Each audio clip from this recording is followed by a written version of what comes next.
Poetry,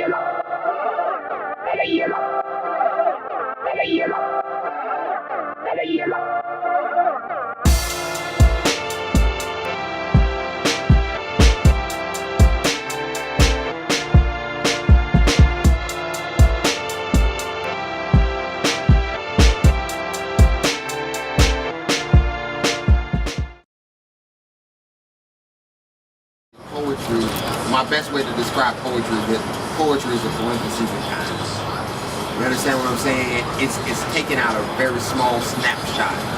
It's saying that life is this and it's this. You know what I'm saying? How in parentheses, you can redefine the whole sentence right there in this little small space of time. This is what I got. It's a snapshot. And I can remove this from the rest of the sentence, but the sentence is still true.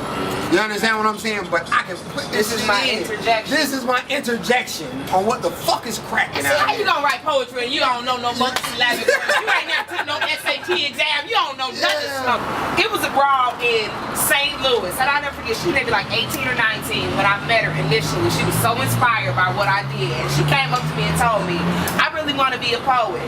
So I'm thinking about dropping out of college to pursue this full time. I said it's the dumbest thing I've ever heard of in my entire life. How anybody can intend on using words for a living without education is beyond me. I do not understand how those two things go together. Hi, I'm Teresa the Songbird from Chicago, Illinois. I've been doing poetry. I wrote my first poem when I was 14, but I think that was like how I chose to continue documenting my life. I've been writing since I was like 9, but I used to journal and stuff like that. When I turned 14, I stopped journaling and I started writing poetry. When I see like Teresa, who's busy than a motherfucker, for real, I be like, I remember when I loved it like that. You know what I'm saying? We talk about it all the time, just what you just said. Because really, poetry is nothing more than a jumping board. Right. You really, once you decide you want to go in that trajectory, you're going to be like, oh shit. You know what I'm saying? Because there is no big payoff for poetry. Sometimes I feel like a fatherless child. Sometimes I feel like a fatherless child. Sometimes I feel like a fatherless child, a long way from home, a long way. These women bother me very much. Attempting to clutch a man's constitution with his fruit, manipulating with his seed, these women bother me. Call his phone hollering about where you seen him and what you seen him doing. Girl, you was 6 months pregnant the last time you screwed him. Now your baby's turning 2. You still blue and boo-hooing and boo-boo. I wonder why it doesn't bother you to abuse the bond between father and child. As you grin with a smile masking the lasting scars of your father being absent when you never wanted that to happen to your baby. But lately, if he don't show up when you like, if he ain't all up and through your life, or if he just can't see you as his wife, then nah, he can't be involved or do his job, and all you want is a child support check like the rest of your woe is me absentee baby daddy having homies once a month posted up at the currency exchange, pushing double wide strollers down them narrow ass lanes, cashing half of what you used to have when he had it to give of his own free will.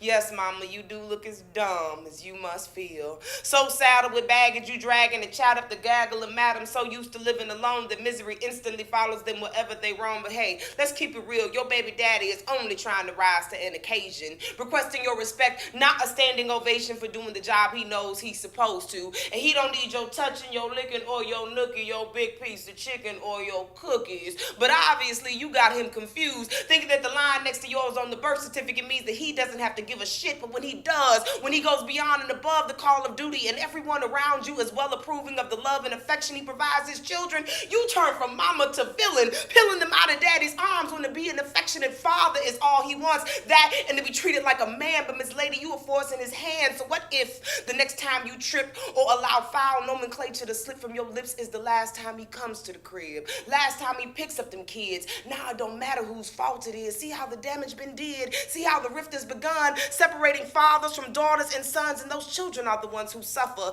Them babies could care less if y'all are lovers if they can't have their father, their mother, and whatever extra loving you can provide. And you know that I'm right. You know it's the truth. To the real mothers in this room, if the tables was turned, you would kill for your kids. blood would spill for your kids. So why not feel for the kids and for the idea of him standing for his when we know so many that are sitting on their responsibilities? Why not cast off your concerns to how he ain't feeling me and saturate yourself in showering love to these little buds open in trust? Your gems are robust. Gaze in their faces.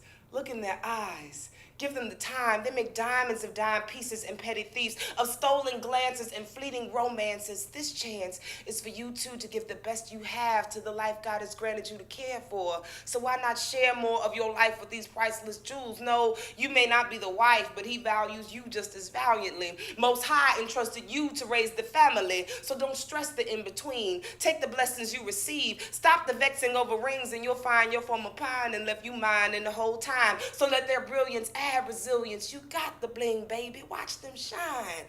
No, you may not wear his rings, mama, but his diamonds should do you fine.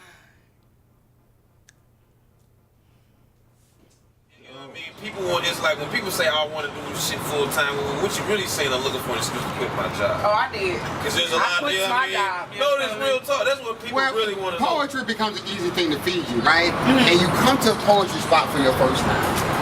And it's all these people saying what they really fucking feel on a motherfucking microphone. And some of them saying it really well. All of the, and some of them are saying it in a mind-blowing fashion. Right. God damn, I've been wanting to say that so long. And so I never really thought to folk, because I'm like, I understand what it feels like to sit in that audience for the first fucking time and be like, God, don't mind. This is Malik Salam. I'm from the mighty ATL. I got kicked out of the military in 96. Into 96, going 97 was my first poetry spot. Club Mecca, right around the corner from this motherfucker here. It don't exist no more. It don't exist no more. Wu-Tang Shop was on the top, Mecca was on the bottom. You understand what I'm saying? Convey McVeigh, sin and martyr for militia millennium style. I mean, why? Because he blasts corporate textile. Bitch, please, I'm the real-time bomb and I'm still ticking. Itching for a scratch, I'm itching for some scratch. I'm itching for a scratch of the surface. Sometimes it feels as if I can't scratch surface. I surface in the wildest spots like parking lots of mini-marts way past midnight and hitchhike with cats that's scared I ain't gonna pay my fee. Gas tank way past E. I'm like, hey, can we stop for gas? Through the plexiglass, he can't even hear me. I'm like, hey, yo, we empty, and so are my words. See, he had heard that we kill for dollar bills and Similac and vials of crack and Cadillac rims and blow buildings to smithereens and so bulletproof zoot suits for collard greens and mean mugs. Me shrug, it ain't my style. Yet I'm executed for survival, and I'm supposed to accept that I am extinct, daily on the brink of insanity, because I can't kill nothing and want a damn thing die. Cops lie like life is worthless. They serve us with life sentences to die 1,000 deaths, kill 168, die just one. My God and my gun, my life on the run. I shot the sheriff because he shot first.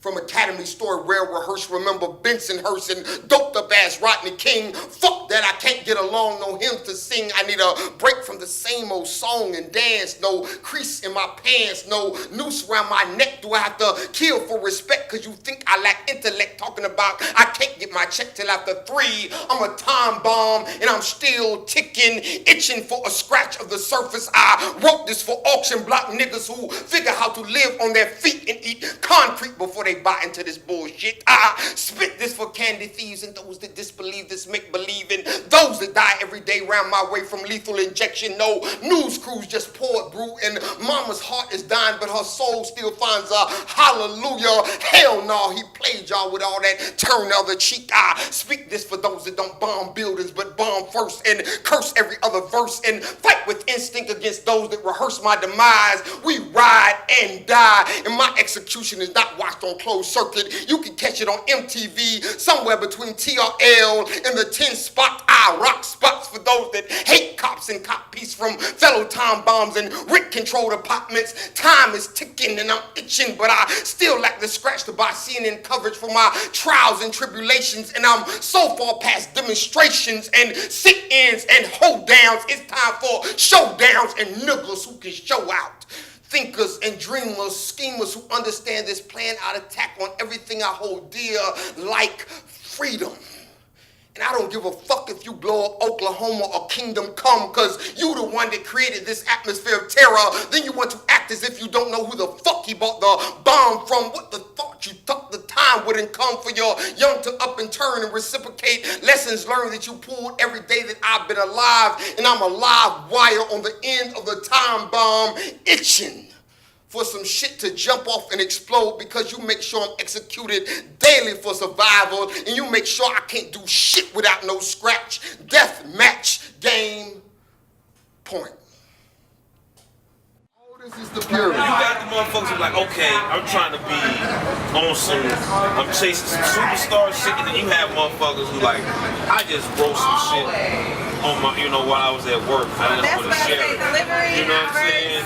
Some people not even in all of that. You know what I mean? Some people are like, I just got some shit to say. You know what I mean? I don't give a fuck. I'm motherfucking eat off this shit. And it's like, even like some of our favorite hip-hop artists, different things like that. If it wasn't for Biggie's delivery, Tupac's delivery, if it wasn't for their tone of voice or different things like that, wouldn't nobody give a shit about the track or whatever else. It's the delivery, then it's the content. Like, it makes you want to listen to what they're saying. There's a million Nowadays, it's about the track. Everybody, and they're not saying shit. The content ain't nothing. It's about the track nowadays. I go by the name of Key Element, and I'm from Chicago, Illinois. I write my own, poetry, of course. Memorize everything. I definitely work on my delivery, which is, to me, is more important than anything. I mean, you can, when your delivery is good, you can make ABC sound good. I don't want to ever feel like I'm up against time or this clock or this, I have to write about a particular topic. I don't ever want it to feel like that. So I don't see going full time or going, I can't say not going, I guess, professional. I mean, I don't know what's out here for me when I put myself out here. Right. But I don't see going full time. That's real. Yeah. I ain't never heard that, especially not somebody who's sitting here recording or something. Like, she's really saying, like, I want to keep this shit pure for me. You understand what I'm saying? And that's the thing. Which is when it has become for me. Like, I still write poetry like a motherfucker, but I'm not. Because it's self-therapy. It's important to And get that's the things thing. out. I just want to start my day with you like breakfast. Be the man linking your chain, the charm around your necklace, the only thing that makes sense, even when nothing else does. Cause you need to know that I like it here.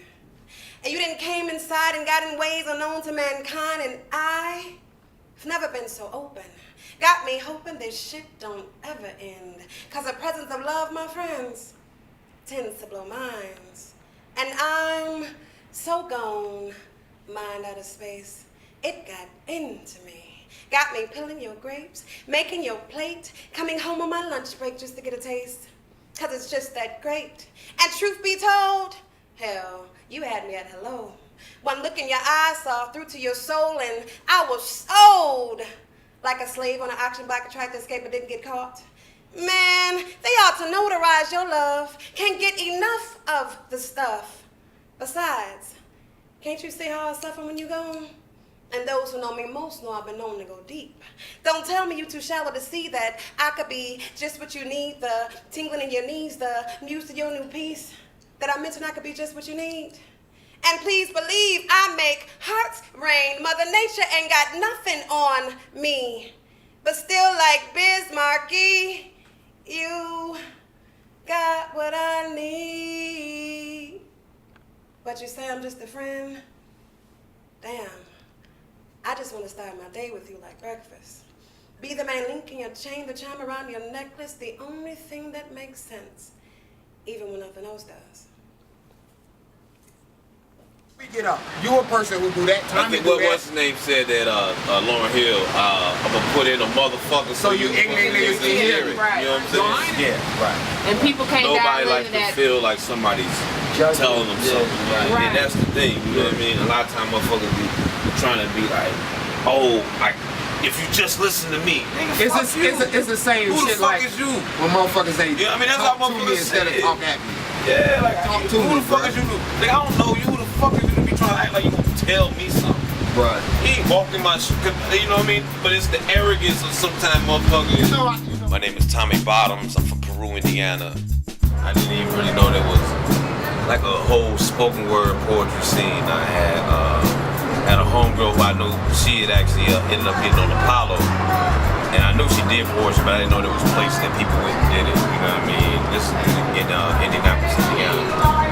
And long story short, I went to go check her out one time because I heard she did poetry at this one little spot called at the time it was called the Omega Center, and I went up there. She wasn't there that night, but I just ended up hanging out, and I liked it. I feel like the problem is still with the speaker. It is with the motherfucker who has the responsibility to lead the sheep. The people gonna be with what you market to them in the best fashion. Look how they did cigarettes. Look how they did cigarettes. They said, we know this motherfucker will kill you. In fact, we will put it on the motherfucking shit and say this will kill you. Now, if you choose to buy it, that's on you. I don't give a shit if you get cancer. I told you it's gonna catch you cancer. It's just like anything else. So you can't. So, but how did they cut down motherfucking smoking? They went to the consumer. We can't motherfucking stop them from selling them. So let's go to the consumer.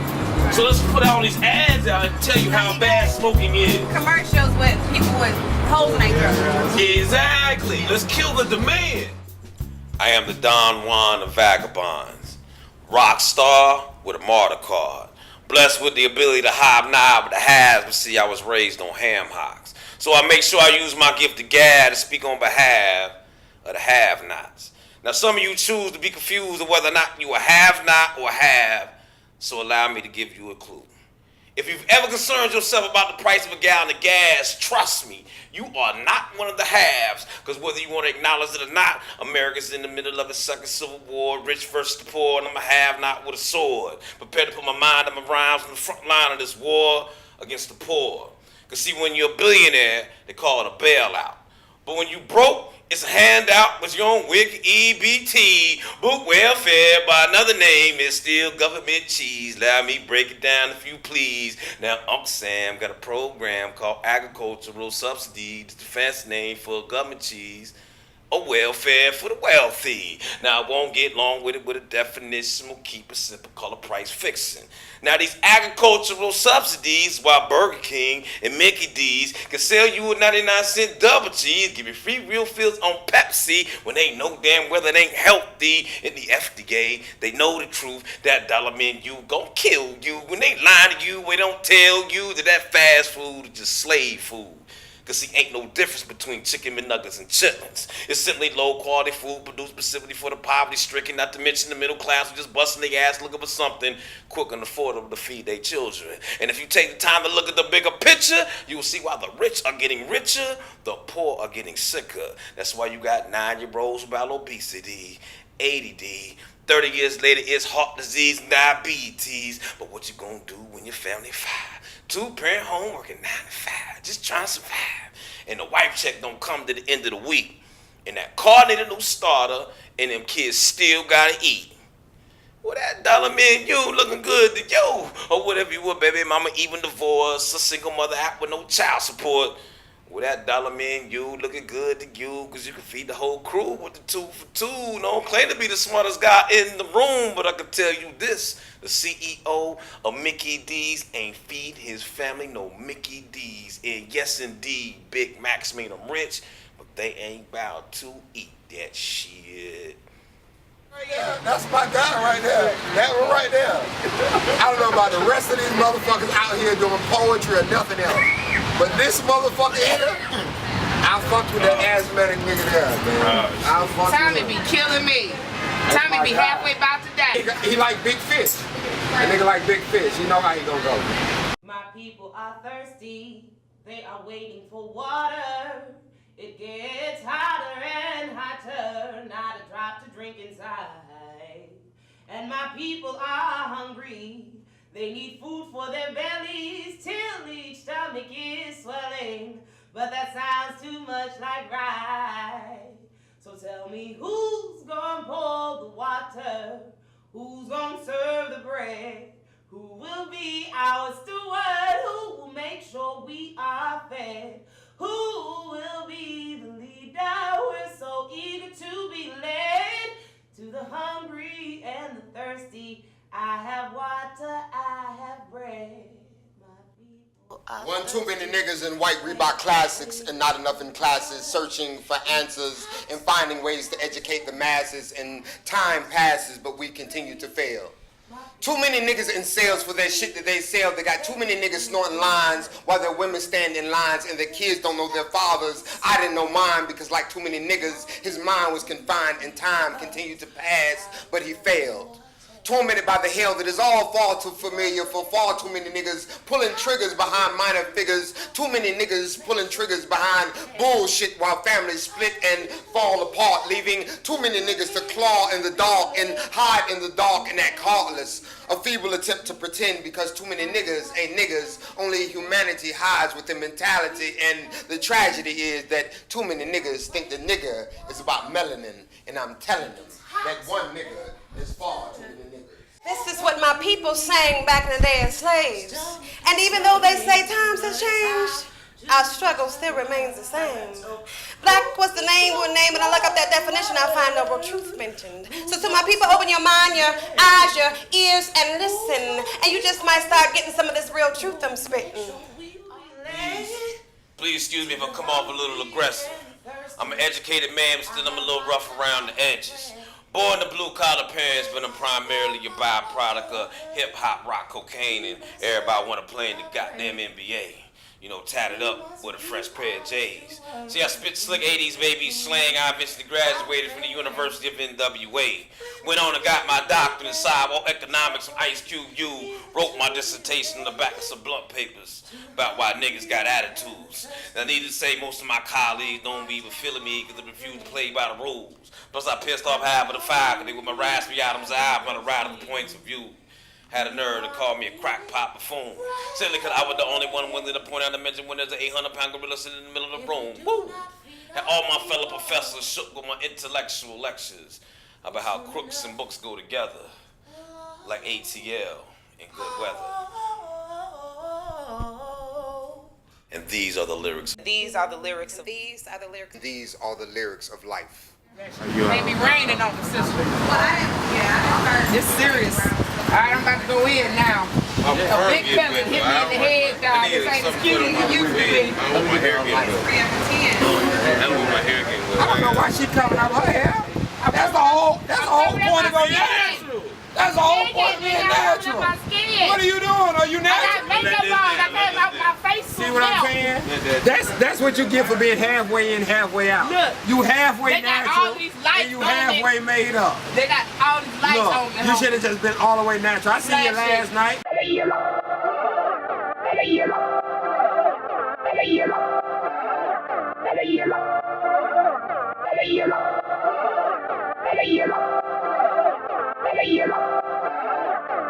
Yellow.